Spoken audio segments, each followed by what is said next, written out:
एकच वाक्य सांगितलं जातं, श्रीमंत लोकाचे पुरुष मंडळ अंग भरून कपडे घालतात आणि गरीबाच्या महिला अंग भरून कपडे घालतात. कळतंय का बोलणं? आज 35-35 वर्षाच्या 40-40 वर्षाच्या महिला सुद्धा डीजे समोर नाचायला चालू करतात. हळदीपासून लग्नाची प्रथा बदलून गेली. जे लग्न पहिल्या काळामध्ये एखादं लग्न जुळवायचं, नातं जुळवायचं म्हटल्यावर एक महिन्यापासून लग्नाची तयारी होती. 15 दिवस ज्या ठिकाणी ज्या घरी लग्न आहे तयारी करण्याकरिता लोक बेसन भाकरीच होती. आमची आजी सांगायची, नातेवाईक आले तर बैलगाडीने यायचे. गावातल्या सगळ्या लोकांनी त्या पोरीच्या बापाला मदत करायची. ज्या पेंड्या असतील, गवताच्या बैल आणलेली असतील, त्या बैलांना चारा म्हणून प्रत्येकाने गावातल्या लोकांनी मदत करायची. 15 दिवस नात्याचा आनंद होता, आपुलकी होती. ज्या लग्न घरून एकदा का मुलगी वाटी लावली तर त्या घरामध्ये सूतक पडल्यासारखं अवस्था व्हायची. कारण का 15 दिवस सर्व नातेवाईक एकत्रित यायचे, विचारांची देवाणघेवाण व्हायची, स्वतःच एकमेकांचं सुख दुःख वाटल्या जायचं. नातं जोडायला वेळ लागत होता. म्हणून तर पहिल्या काळात नाती सुद्धा एवढ्या लवकर सहजासहजी तुटल्या जात नव्हती तुटल्या जात. सासूबाईनं किती जाच केला, किती सासूरवास केला, जावानं किती त्रास दिला, मालकानं सासऱ्यानं किती त्रास दिला, तरी कुठल्याच पोरीची हिंमत होत नव्हती. सासरमध्ये नांदणं सोडून परत माहेरात यायची नव्हती हिंमत होत लवकर. सासूबाई 8-15 दिवसाला कित्येक मार खावा लागायचा सुनाला सासूबाईचा, पण तरी सुद्धा नांदणं सोडत नव्हती. कारण बापानं सांगितलं जायचं, पोरी ज्या घरात उभी गेली त्याच घरातून आडवी बाहेर आली पाहिजे. आता नातं जोडायला सुद्धा वेळ नाही आणि तोडायला सुद्धा वेळ नाही. आमच्या नजरेसमोरची गोष्ट आहे. 2 महिन्यापूर्वीच आमच्याच गावामधली एक बाई आहे, तिचा मावस भाऊ जवळ अगदी नातलगातली मुलगी केली. पण पोरीच्या आईनं एवढं राजकारण केलं. पोरीचा बाप जरा साधा बोळा, आईनं राजकारण केलं. स्वतःच्या भावाच्या मुलाला पोरगी द्यायची, पण फक्त आणि फक्त प्रॉपर्टीसाठी मुलगी द्यायची होती.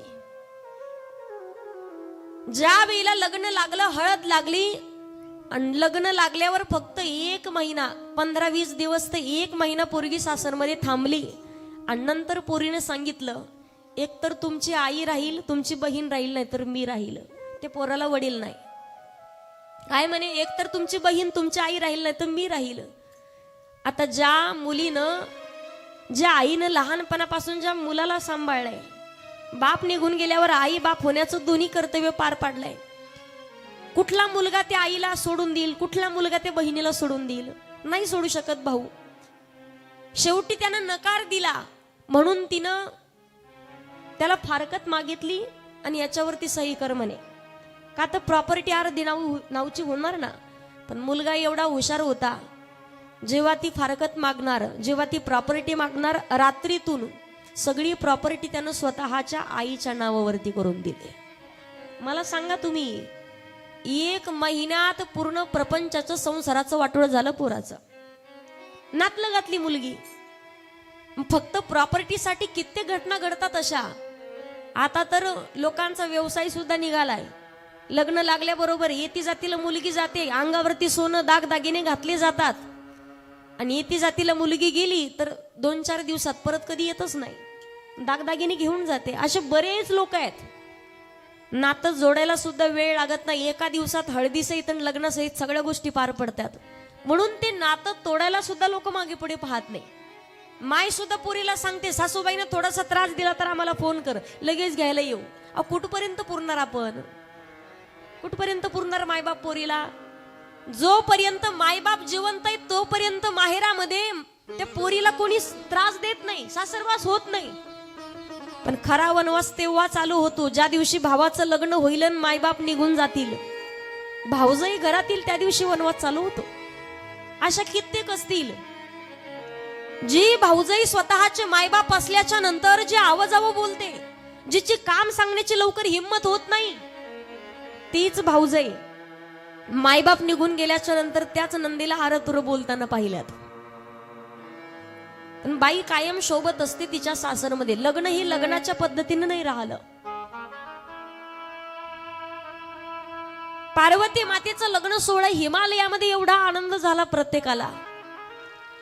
भगवान महादेवाचं लग्न सोहळा पार पडला, पण भोलेनाथांनी विचार केला, पार्वतीला जर आहे असाच घेऊन गेलो कैलासावरती, इकडे कित्येक दास्या तिच्या हाताखाली काम करण्यासाठी आहेत, कित्येक दास्या तिला पुढे पुढे करतात, तिला भोजन वाढण्याकरिता कित्येक दास्या आहेत, आणि असंच जर हिमालयात घेऊन गेलो कैलासामध्ये तर पार्वती मात्र दुःखी होईल.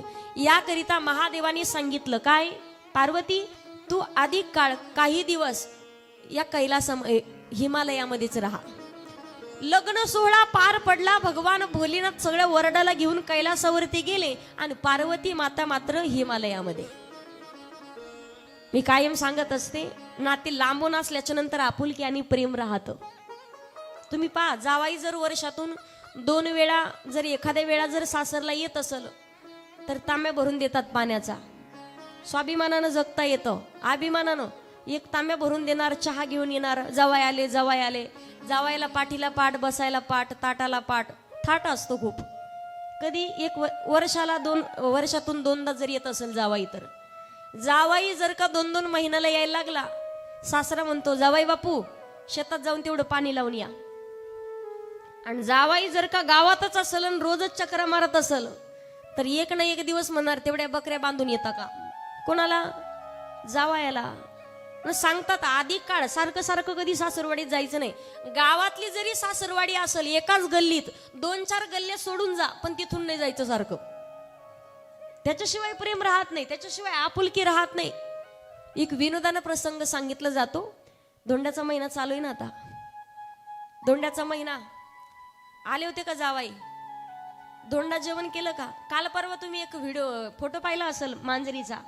मांजरीच्या तोंडात एक धोंडा आणि काहीतरी लिहिलं होतं त्याच्यावरती की ज्या धोंड्यामध्ये अंगठी टाकली मांजर तोच धोंडा घेऊन गेली. धोंड्याच्या महिन्यात जावायला अंगठी करावी लागते, मानपान असतो, कपडे करावे लागतात. सासरे भावानी फोन लावला, एकुलती एक मुलगी होती, जावाई बापू अहो या म्हणे धोंड्याचा महिना आहे. जावाई बापूचं बायकोचं काहीतरी भांडण झालेलं, यांच्या पोरीचं 2 लेकरं होते. मुलगी म्हणे मला काही यायचं नाही म्हणे, तुम्ही तुमचं जा. पोरीनं नकार दिला माहेरात यायला धोंडा जेवणाला, म्हणून जावाई एकटाच आला. जावायचं कधी मानपान कोणी केलंच नव्हतं, जावाई एकटाच. जावाई एकटाच आला, बसायला पाठ, ताटाला पाठ. जावायला 5,000चे कपडे केले, 2-3 ग्रामची अंगठी केली. बराच खर्च केला जावायला. 7-8 दिवस झाले, 7-8 दिवस झाले तरी जावाई जायचंच नाव घेईना, जायचं नाव घेईना. सासरा म्हणे जावायला काय झालं नेमकं? 15 दिवस झाले तरी जावाई जायच ना, 20 दिवस झाले तरी जावाई जायचं नाव घेईना. शेवटी एक दिवस सासरे भाऊ म्हणे का हो जाऊ बाप्पू, आमच्या पोरीचं तुमचं काही भांडण झालं की काय? मग तुम्ही एकटेच आले, 15-20 दिवस झालं तरी तुम्ही जाईना, पोरीला काही बोलना. जावाई म्हणे सासरे भाऊ तुम्हाला पोरीशिवाय करमत नाही का? इथं एवढी मजा आहे म्हणे माझी, मी कशाला जाऊ, पोरीलाच इकडे बोलून घेतो. 1 महिना झाला जावाई जायचं नाव घेईना. सासऱ्यानं सासूबाईनं ठरवलं काही करून जावायला आता पाठवायचं. पाठवायचं कसं?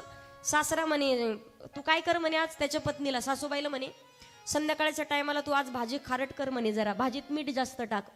आणि मी एक घास तोंडात घेतला की मी म्हणन का ग एवढी भाजी खारट का केली, येत नाही तर करू नये. मग तू म्हणायचं खाऊ वाटले तर खा, नाही तर खाऊ नका. मग मी लाकूड घेऊन येईल, मी पलंगावरती गादीवर मारल्यासारखं करल, तू फक्त रडल्यासारखं करायचं. दिवा विजून टाकतो. यांचं ठरलं. संध्याकाळची वेळ झाली, हिनं भाजी खारट केली. भाजी खारट केली, पहिलाच घास तोंडात टाकला. जवळ शेजारी जावाई बापू, एक घास तोंडात टाकला. सासऱ्याला खारट लागली, पण जावायला खारट लागून सुद्धा जावाई काहीच बोलना. शेवटी सासरा कदरून म्हणे का ग भाजी एवढी खारट का केली, येत नाही तर करू नये. सासूबाईला आला राग, ती म्हणे खाऊ वाटले तर खा, नाही तर खाऊ नका. हा गेला घरामध्ये, दिवा विजून टाकला. भलं मोठं लाकूड घेतलं, बाजीवर गादीवर मारल्यासारखं करायचं जोरात. तो मारल्यासारखं करायचं, ही मोठमोठ्यानं रडल्यासारखं करायची. तो मारल्यासारखं करायचं, ही रडल्यासारखं करायची. असं अर्धा तास काम चालू होतं. जावाई गेलं ना पळून, बाहेर डुकून पाहिलं तर जावाई गायब. बरं जावाई गायब, 2 जण बाहेर आले, लाईट लावली आणि सासरा म्हणतो का ग पापीची माय अगं जमतं का नाही म्हणे मला नाटक करायला, कसं मी मारल्यासारखं केलं म्हणे. ती म्हणते पप्याचं बाप, अहो तुमचं तरी सोपं आहे, तुम्ही फक्त मारल्यासारखं केलं, पण रडायचं किती अवघड आहे, रडायचं किती अवघड आहे म्हणे. मी किती रडल्यासारखं केलं. सासरा म्हणे मी कसं मारल्यासारखं केलं. सासूबाई म्हणते मी कसं रडल्यासारखं केलं. हेच जावाई भीतीच्या पलीकडून ऐकत होता. जावाई आतमध्ये आला आणि जावाई म्हणतो आपण बी कसं गेल्यासारखं केलं. सारखं सारखं असेल तर किंमत राहत नाही, सांगायचंय मला. हिमालयामध्ये पार्वती माता राहतात, कित्येक दिवस लोटून गेले. शेवटी जवळच्याच मैत्रिणी यायच्या आणि म्हणायच्या, पार्वती अगं भोलेनाथ तुला विसरले तर नसतील, महादेव तुला विसरून तर गेले नसतील.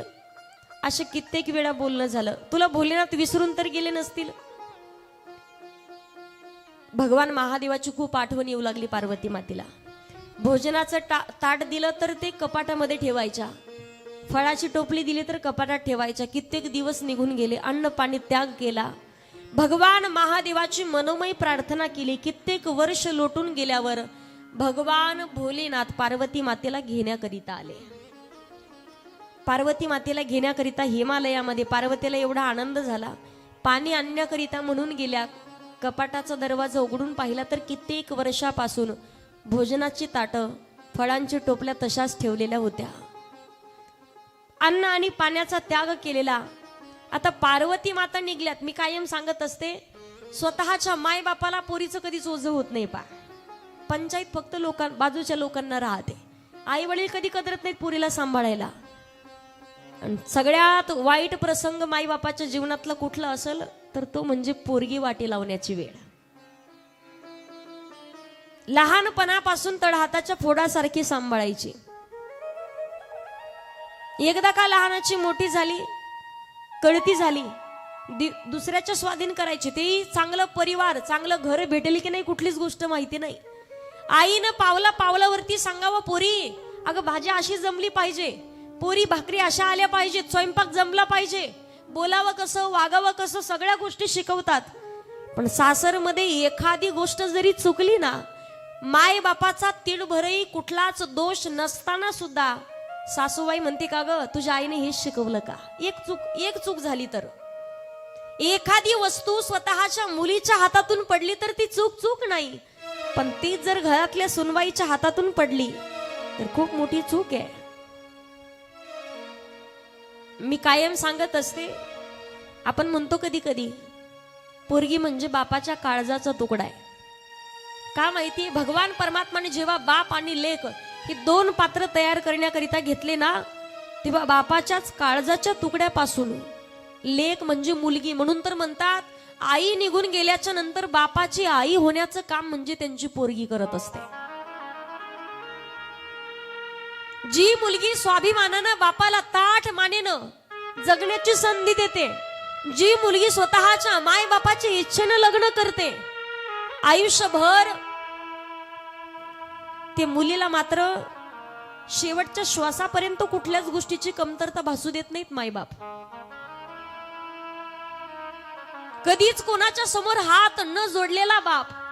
पण जेव्हा स्थळ पाहतो ना, जेव्हा मुलगी वाटी लावण्याचा प्रसंग येतो, इवायला सांगतो व्याहीला की एखादी चूक झालीच तिच्याकडून तर तुमचं लेकरू म्हणून तिची चूक पदरात घालून घ्या. मी कायम सांगत असते, ज्याला बाप नाही त्याला विचारा कधीतरी किंमत, बापाची किंमत काय असते तर. ज्याला आई नाही त्याला विचारा किंमत काय असते तर. मुलगी वाटी लावताना बाप जर स्वतःचा सोबत नसेल ना, बाप सोबत नसेल तर पोरीला सुद्धा वाटत नाही सासरी जावं, सासरी जाण्याची इच्छा होत नाही. कित्येक ठिकाणी प्रसंग पाहिला, बेटात लग्नामध्ये बापाचा फोटो घेऊन कवटाळी मारून ढसढसा रडतात पोरी. का, या प्रसंगाला माझा बाप माझ्या जवळ पाहिजे होता. प्रत्येकाच्या समोर हात जोडतो बाप. किती कष्ट करण्याची वेळ येऊ द्या, बापाच्या डोक्यात एकच असतं, माझी मुलगी ना, माझी मुलगी सासरी पाठवत असताना एवढी स्वाभिमानानं थाटात लग्न पार पडेल की अख्ख्या गावात माझ्या पोरीसारखं लग्न कोणाचं झालेलं नसावं.